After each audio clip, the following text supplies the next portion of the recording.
say, yeah, okay, obviously I'm going to sell to you here because I can't guarantee that we go to 100k or 80k or 70k, but I can guarantee that you're buying at 64, so I'm going to sell it to you. And as soon as they do that, you see price stalling, like we did back at the all-time highs. And so they step in, they sit back until price reaches a key liquidity point. They don't know necessarily exactly where it is, but they sit back, and then suddenly they see price reaching a key liquidity point, major support, major resistance, and then they provide liquidity. The passive offers come in, or the passive bid comes in. Everything in the middle is just impatient, dumb retail battling with market makers, right? So on this recent trade, as we were in January 2022, when you're watching this, you'll see and you'll remember that Bitcoin has gone down from 46 basically down to 40 in this last leg. So we broke down from 46 to 45, and from 45, 44, 43, 42, and right down to 41.5 really. There was nothing. The price just dropped. There was no support at all, because why would there be? We hadn't gone low enough to take out the key low, and we didn't have enough capitulation for anyone to step in. So price was just going to continue dragging down, and it grinded down slowly, because also nobody wanted to sell. No one wants to sell at 43k whenever it's been at 67k, 69k recently. They don't want to sell. So in that instance, people are going to have to push it and push it and push it, which is typically whales and market makers, because at the end, there's a greater reward. Because they know that if they get it below 40, below that wick, 40.5, as soon as it goes below the old wick where all the liquidity is resting, then they can jump in, as they do on the screen with their big bids, and absorb that and get some orders filled. And those walls of buying, they were absorbing unwilling sellers. So an unwilling seller is somebody getting stopped out, somebody getting liquidated, or even just somebody capitulating. So even though they do it willingly in that they click the sell order, they are in an irrational and emotional state of mind. So in essence, they are unwilling. We've seen it, we've all done it at some point, where you probably buy in a bad place. You bought it at 47, 48, let's say, when it looked like it was in a dip, and it looked like it had dipped enough and it was going higher, and you bought it, and then it grinds down. It takes 2 weeks and it just grinds down to 40k. And eventually you just get to a point, you're like, I can't fucking take this anymore. And eventually you say, fuck this, I'm out. And you sell. And of course, we all know what happens then. You sell the absolute pico bottom and price reverses. That's just what happens when you're a novice trader. These things, everyone goes through it. It's like a rite of passage. You must capitulate the bottom and buy the top at some point in your trading career. So the whales know this. They just sit back, chill at that level, chill at the key levels, and wait. When they start to see signs of capitulation, they step in, buy it up, buy up liquidations, and let the price go up again. So that's how it works from a whale perspective. If you want to capitalize on that, you want to try and buy high volume capitulation, ride it up on low volume momentum, and exit on a high volume spike. Okay? Explain that again. You want to buy a high volume capitulation. So the bottom that we've just had that's on the screen, very high volume at these lows, because we chopped around 40k. We stayed above it with quite a high bit of volume. Then we dipped below it and got a really high spike in volume and a reversal. And then you can see that there's a lot of people trapped at the lows. There's a lot of unwilling and willing sellers who are going to be underwater or who are going to regret selling. High volume, that's when you want to buy. Then as it goes up, which it's doing now, we want to be monitoring it and seeing, is it going up with minimal resistance? Is it going up just nice and easily? Is the volume 1/3 to 1/4 of what it was at the bottom? If it is, then great. Continue, let your trade ride. As soon as you start to see volume increasing, once volume's like 3/4 of what it was at the bottom, half to three quarters it was the bottom, you're like, okay, this is us. That's the market telling you. People are willing to trade here. If price is going up and then suddenly people are willing to trade, what's the odds that they're buying? It's not very good. Make sense? If price is going up on low volume and suddenly the volume rises, that typically means that people are willing to step in and sell. And if people are willing to step in and sell, the market's probably going to turn, because we know that the passive bid and the passive offer, so the people who place the limit orders and wait patiently, they typically are better traders, deeper pockets, and they typically move the market. Or they turn the market. They don't move it necessarily, because it is actually the aggressive market orders that moves a market. But the passive bid, the passive bidders and the passive offers that come in, they are the ones that put the inflection points on the market where it turns, changes direction. Because they put up the resistance and the support, the walls of selling and buying that causes price to turn. So buy it on high volume, ride it up on low volume, sell it on high volume. Super simple, okay? All right, moving on. Rule 19, you see what they want you to see. And a good quote here, I think that summarizes it pretty well. Let your plans be dark and impenetrable as night, and when you move, fall like a thunderbolt. So that's a quote from The Art of War, which is a book I would definitely recommend reading.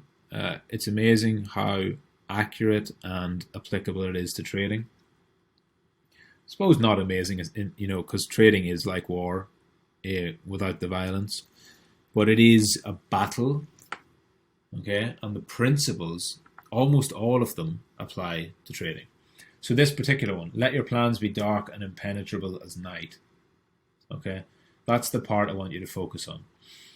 One of the biggest misconceptions in trading is amateur traders and retail traders believe that the data that they are given and the data that is in front of them is worth a shit. They think it actually predicts the market or it has some power to help. It really doesn't. We remember from my first and second modules that the market does not move based upon your analysis. The market moves based upon aggression of buyers and sellers. Where and why that aggression exists is irrelevant. The only thing that matters is there aggression? All right? So when I say, or when Sun Tzu says, let your plans be dark and impenetrable as night, obviously in the context of war, that means don't reveal your hand to the enemy. Yeah? Don't show them don't telegraph your plays. So why the fuck does everybody in crypto think that looking at order books is useful? Right? It's not. Not if you believe what's on them. Now, order books can be useful if you study them and learn how to spot what is real and what is fake. And that's exactly what we're talking about here, which is spoofing. So when I say you see what they want you to see, I'm talking about spoofing on the order books. So you can see there, that screenshot is, obviously you can't tell, there's no timestamps, but those two screenshots were taken 3 seconds apart. And on the left, you can see that we had 500 BTC on the bid here. Oh, let me go back. We had 500 BTC here on the bid. And then all of a sudden, 3 seconds later, it just evaporated, disappeared. All right? That's a spoof order. Okay, so that is somebody who put it at 8,900 was the price. It's obviously a super old screenshot. You see 8,900, 500 BTC as a buy wall. Now, their motive for doing that is not important. The only thing that matters is it real or is it not? So when you see these, if you're watching order books and you see these big orders come onto the books, what you need, it's very simple. Just watch it and watch for 5 minutes as prices travel up and down through the books, through the DOM, the depth of market, which is what you can see. Through the ladder is what you might hear it being called as well.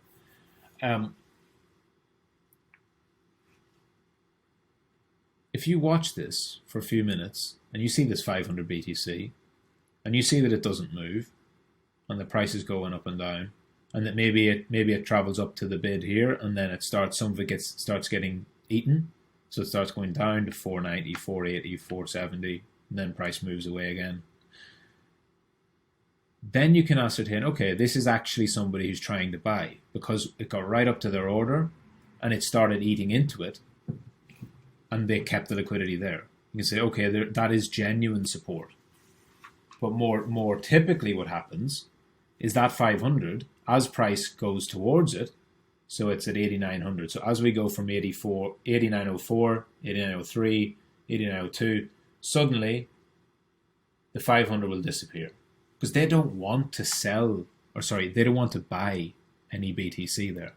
They just want to pretend, show their hand, bluff like they are going to buy in order to either move the market up or move it down. All right. Again, I'm not going to get into the reasoning behind it because you never will truly know a whale's motives.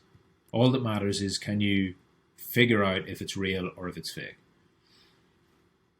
You can, by pulling away that liquidity, you can drop the market because obviously people will sell into that knowing that there's liquidity there. So the market will push down knowing that there's a willing buyer there.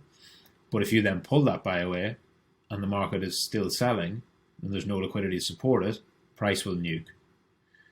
So often you see that when you get those big spikes down in crypto, that's because somebody has pulled a lot of liquidity off the books all at once and it's caused the price to drop. Either that or they've put in a massive market sell order. But also it can be used to move price up. You know, if that 500's there and there's not a heavy willing seller, then price won't eat it. Price will come down to it. There won't be enough sellers to take out the 500, so price will move higher. And then you move your bid up. So you move it from 8,900 to 8,950. And there's still no willing sellers there, so you move it to $9,000 and then 9,050, and so you can continue like that. So that's why you don't forget about bullish or bearish with it. It's just whales doing whale stuff.